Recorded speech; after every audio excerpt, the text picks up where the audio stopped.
Well, I am quite certain that we have the ears of all of western Grant County, probably the ears of everybody in the county and the area, as they've been looking forward to hearing our interview today with Sweetser, fourth grade teacher, a guy who's been through a whole heck of a lot over the last couple of months. David Henry, he and his wife Michelle join us right now on Good Morning Grant County. And David, because we are, under the time constraints of radio here, let's plunge right into this. I wanted to ask you, before we go through what you went through, what did you know about coronavirus or COVID-19 before this all happened?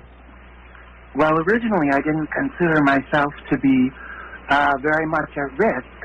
I knew that, I knew it was a respiratory condition, and I had taken all the proper precautions, I thought. I knew that a high fever was involved. I knew that there was a cough involved, but truth be told, I wasn't terribly concerned about it because I felt like I wasn't a likely candidate. Right. Now, let's talk about, and let's start at the beginning, when this all started going. What date are we talking about, and when did things start happening? I believe it was March 26th. I went into the to be checked out. I'd gone to the doctor a couple of times because I wasn't feeling quite right. But by the time, by March 26th, I was running a fever of 103, and I just couldn't get below that. So I went into the ER fairly confident that I had COVID-19. Oh, my. So you had pneumonia. I'd had pneumonia in February, and so I was thinking that I was just experiencing some lingering effects of my pneumonia, but it turned out to be a far more dramatic story than that. I guess so. And Michelle is alongside to fill in the blanks, as you can probably hear. Yeah, I have a little bit of COVID brain when it comes to timelines. They're a little foggy for me. Understand.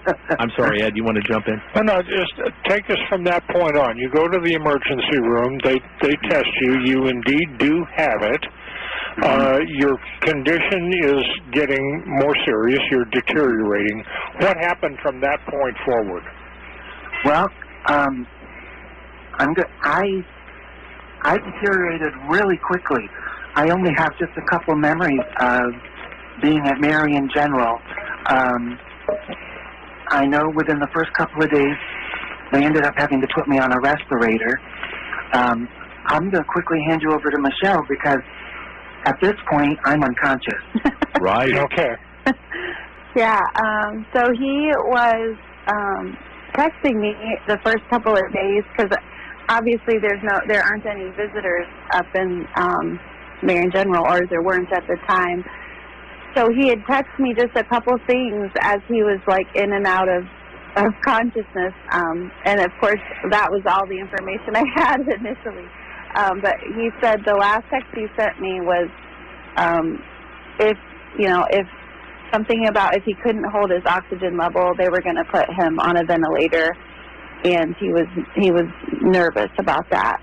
And so then on the 28th, just 2 days after going in, they had to put him on the ventilator. And then he just didn't get better. So our doctor was, of course, by then they were calling me all the time because I had to give consent for everything, and they wanted to keep me updated. But the doctor wanted to transfer him to Fort Wayne, to Lutheran, because they had a particular kind of rotating bed that would help alleviate the pressure off of his lungs when he would sleep. So we tried to transfer him. The first time Lutheran turned them down because he wasn't healthy enough and wouldn't have survived the transfer. So I asked our friends to pray, and I was like, his only chance is to get on this bed. And so we prayed, and he had just the tiniest bit of improvement and was able to transfer up to Fort Wayne, like the 29th or the 30th. It was something like that. Any way of explaining what the trip was like for him going from Marion to Fort Wayne to Lutheran? Well, he was still on a ventilator. The ambulance that came from Lutheran to pick him up was basically a CCU room on wheels, I'm told. So he had like excellent care the whole way there. They had every possible life-saving measure inside. So he was definitely under sedation and doesn't remember that trip. No. But Right. but I'm told that it's very much like being in a hospital room. You're just moving. So it was a special ambulance, I guess. And this is only 4 days into it. Just a couple, yeah. Like he went in on the 26th, and yeah, by like the I think it was the 30th that they moved him up there. So you haven't even had an opportunity to really grasp the situation, other than your husband is in very serious condition.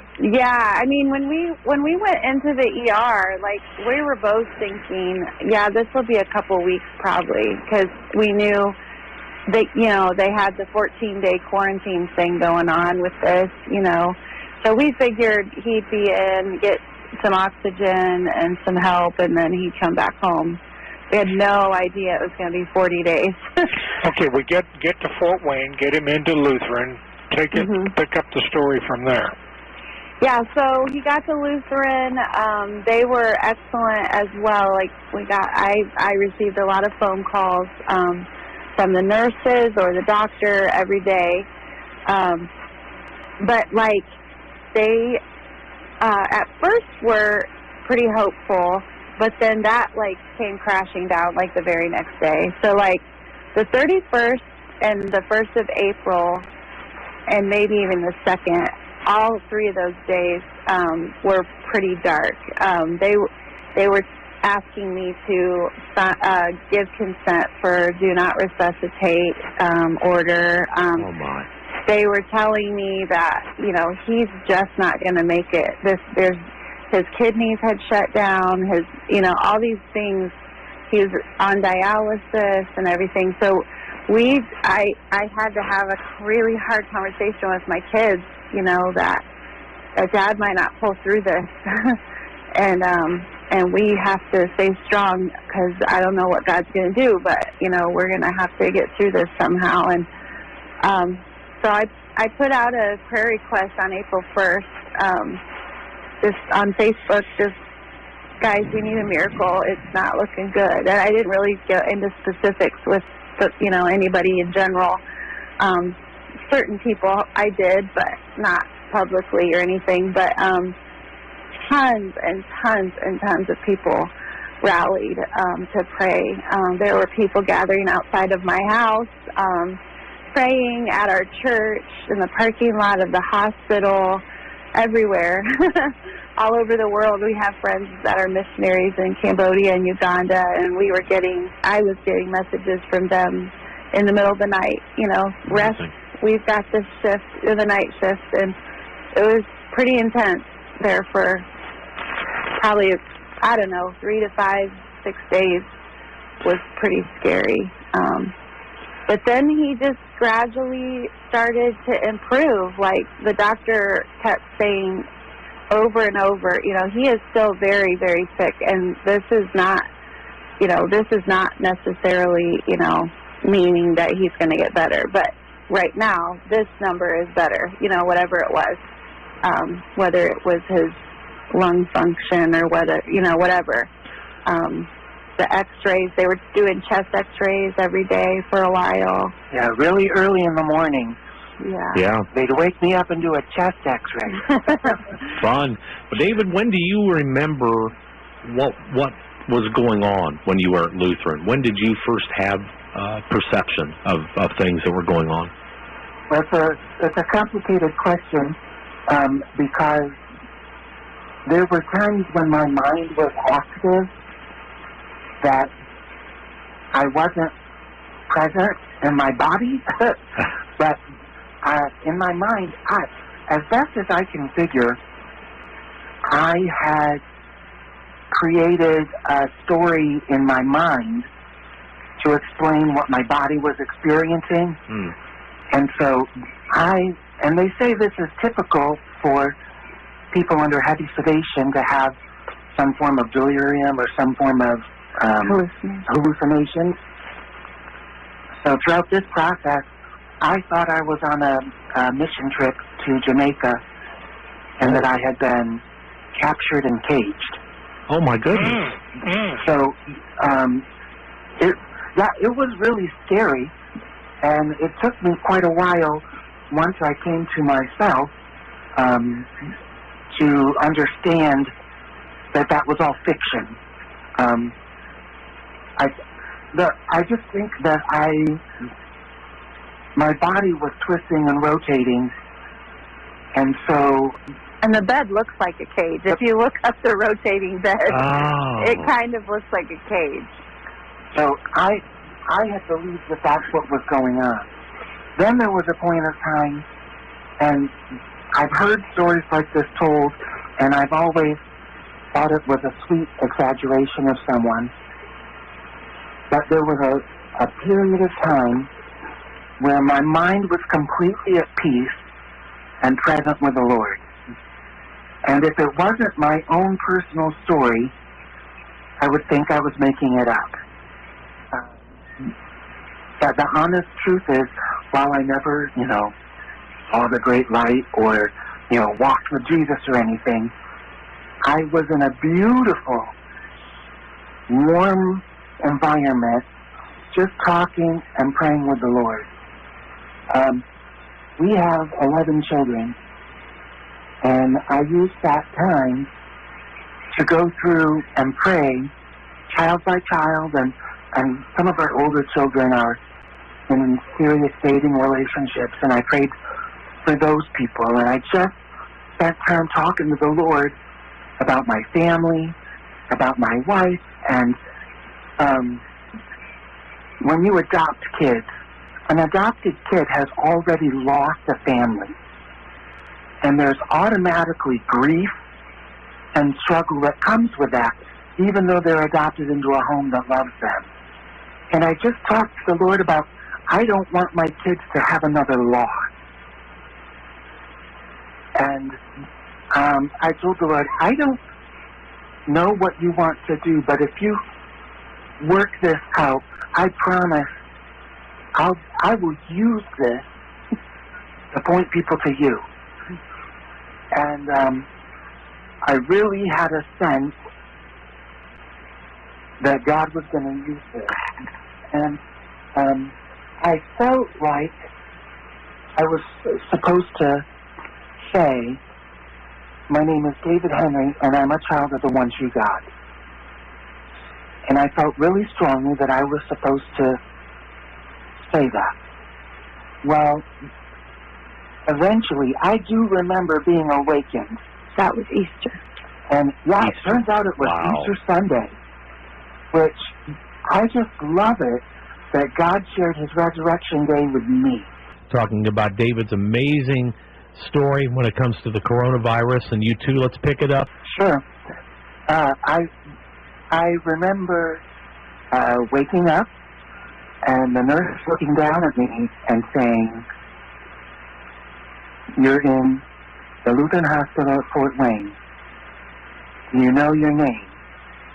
And I tried to say, "I'm David Henry, child of the one true God."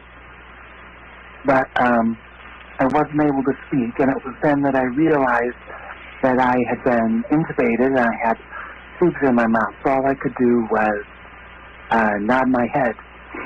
So I spent about a week alert, but unable to communicate other than trying to point at some letters on a paper. And one of the things I found later that my friends had prayed that I wouldn't be scared and that I would find peace. And I think it's miraculous that week it wasn't scary, and it wasn't even really terribly frustrating. I felt a strange peace, even though my mind was fully functioning and I was unable to communicate. They kept my hands strapped to a bed because with delirium coming so often with sedation, it's typical for patients to pull their wires out and pull their tubing out. Well, I did have enough sense when I was alert not to do that, but they had no way to know that I was in my right mind. Well, and when you had, like, when he was awake, he wouldn't fight, but when he was asleep, he would. So Okay. they kept messaging me that, you know, he had a really rough night because he was fighting and trying to pull things out, so then they had to strap him in. But that Easter, I got the phone call that he was awake, and they sent me a photo, which was the first time I'd really seen him, was a photo on Easter of him awake, and he was really groggy looking, but they didn't take the sedation completely off. They only, like, reduced it at that point, so they just reduced it enough for him to be awake. Oh, go ahead. I'm sorry. I was just going to ask, when did you two know that David was out of the woods, so to speak? Well, they kept telling me, you know, with every tiny improvement, we had other setbacks at the same time. Mm-hmm. So they would say, you know, this is good, you know, but he's still not out of the woods, or this is still going to be a long haul. And so, but I really think by Easter, when they were able to wake him up for the first time, I really started to have more hope. Like, up until trying to look at a calendar, Easter was the 12th, and my birthday was the 9th, and that day was really hard, just because, you know, it was my birthday. That stunk, but it was also the first day that the kids and I could be out of quarantine, because we were under quarantine, pretty strict. We didn't go anywhere, and so we took a day and went to the Frank's. Lucy's drive-through soda shop in Converse, because that's a student of David's family that owns it. A family of David's student that owns that. Anyway, we went there, we got a soda, and then we went up to pray at Lutheran Hospital. And even that day, it was still, even they called me when we got home, and it was an okay day for him, but it was still, like, they had these little things, like it was this particular thing in the blood work, this particular, his lungs were not clearing. The x-rays were not looking any better, like, even after all that time. But they just finally, like on Easter, when they pulled him down off sedation and actually did a breathing trial with him where they took the tube out, and he actually made it for an hour, which they said was pretty amazing, because they didn't think he'd, usually when they do the trials, it's like minutes. So he made it for an hour, which gave us some really good hope at that point. So Easter was a really, really good day. That sounds like it. Wow. I remember one of the doctors came in and was talking to me, and of course I don't know what day it was because they all blur together. But at one point, one of the doctors came in and was talking to me. He said, "You know you survived this." And I remember thinking, of course I survived this. Because I had no idea what I had been through. So the staff at Lutheran was phenomenal for me. Just celebrating with me every milestone, every tiny thing. They would come. My room had windows that looked out onto the nursing station, and people would come by the windows, and if I was awake, tap and wave at me, or they'd give me a thumbs up, or crack the door and say, "You look great today." And I'll take all the compliments. But he was kind of the talk of the hospital, because nobody thought he was going to make it. None of them up there thought he was going to make it. In fact, I got a picture early on of his hand being held by a nurse, and that's the only picture I'd had at that point. And she just sent me, this sweet text, I just wanted you to know I'm with David today. I held his hand, for a little while, and she just sent me this sweet text. And then later, a couple weeks later, she was back again and told David that that night that she was holding his hand, that was the night they thought he was not going to make it through the night.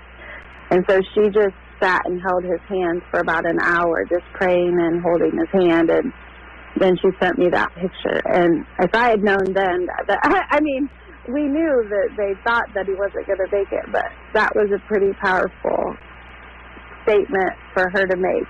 For a whole hour she just sat there with my husband because she didn't want him to die alone. And I just couldn't, it was too much. It's a really powerful thing to have someone tell you that that's what they've done for you. Yes.